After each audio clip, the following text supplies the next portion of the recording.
नमस्कार प्रिय दर्शक, आज आपकी जन्म कुंडली से संबंधित एक ऐसा योग आपको बताने जा रहा हूं जिस योग के होने से जन्म कुंडली में बनने वाले बाकी के राजयोग काम नहीं करते, अर्थात राजयोग भंग हो जाता है। तो राज योग भंग होने वाला राजभंग योग आज आपको दिव्य महाप्रयोग में बताऊंगा। राजभंग योग, आपकी जन्म कुंडली को खोलिए। वैसे तो इस योग को आप समझ लीजिए कि न ही हो आपकी कुंडली में, पर है तो इसका मैं उपाय भी आपको बताऊंगा। आपकी जन्म कुंडली में आपके भाग्य का स्वामी 12वें भाव में बैठा है। अब भाग्य भाव का स्वामी जब 12वें भाव में जाएगा तो सीधी सी बात है, भाग्य को ये कमजोर करने वाली बात हुई। दूसरा, आपका पराक्रम भाव पीड़ित हो। पराक्रम भाव पीड़ित कैसे होता है? तो पराक्रम भाव के दोनों तरफ पाप ग्रह बैठे हो, पराक्रमे से नीच राशि में हो, मृत अवस्था में हो, अथवा पराक्रम भाव पर या पराक्रमेश पर पाप ग्रह की दृष्टि हो।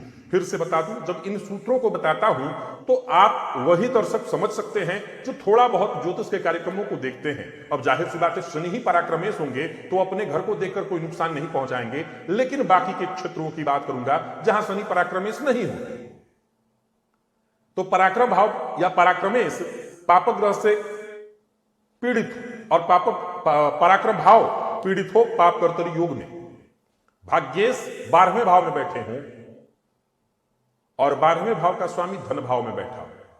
फिर से नोट करिए कि भाग्य भाव का स्वामी जाकर के आपकी कुंडली के 12वें भाव में, 12वें भाव का स्वामी धन भाव में, और पराक्रम भाव आपका अगर पीड़ित है तो ये राजयोग को भंग करने वाला है।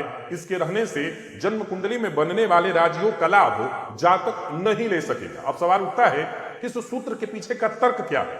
समझ लीजिए इस चीज को। सबसे पहले मैं पराक्रम भाव की ओर चलता हूं। जन्म कुंडली में अगर मैं पुरुषार्थ की बात करूं, क्योंकि ज्योतिष शास्त्र केवल और केवल कर्म पथ प्रदर्शक विषय है, ये प्रत्येक व्यक्ति को कर्मण्य बनने की बात कहता है, अकर्मण्य नहीं। भाग्य बताने वाला ये ग्रंथ नहीं, ये विषय नहीं है।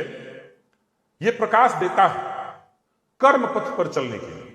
तो पराक्रम भाव अगर पीड़ित हो जाए तो सीधी सी बात है, ऐसा व्यक्ति पुरुषार्थ नहीं कर सकेगा, परिश्रम प्रयत्न नहीं कर सकेगा। अब फिर इसके बाद भाग्य भाव का स्वामी 12वें चला जाए तो भाग्य का लाभ उसे नहीं मिल पाएगा, और धन भाव में जाकर के व्ययपति बैठ जाएं तो सीधी सी बात है, धन संचित नहीं होने देंगे। तो आपके जीवन काल में कई तरह का क्षेत्र है, या तो अपने पुरुषार्थ से आप अपना भाग्य लिखते हैं, या धर्म के माध्यम से आप अपना भाग्य लिखते हैं, या धन के माध्यम से आप अपना भाग्य लिखते हैं। तीनों ही क्षेत्र अगर पीड़ित हो जाए तो सीधी सी बात है, राजयोग तो भंग ही हो जाएगा।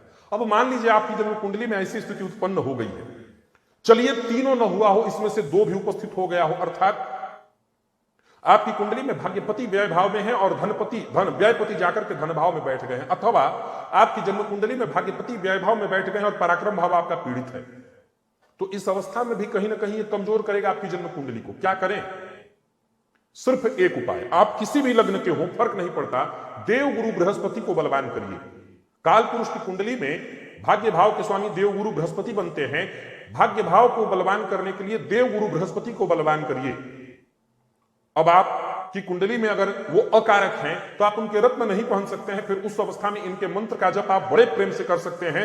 मंत्र जपने से कोई नुकसान नहीं होगा। घर के आसपास कोई मंदिर आप चुन लीजिए, चाहे मंदिर छोटा हो या बड़ा चलेगा। मंदिर में नित्य जाकर के दर्शन करिए। नित्य का मतलब नित्य, कोई कारण किंतु परंतु नहीं होना चाहिए। और साथ ही साथ मंदिर की साफ सफाई, जब भी मौका मिले मंदिर में जाइए, श्रमदान करिए। आप देखेंगे कि आपके भाग्य का साथ आपको मिलने लगा। तो अगर आपकी जन्म कुंडली में ये राज भंग योग लगा है तो आप गुरु को बलवान करना तुरंत शुरू करिए।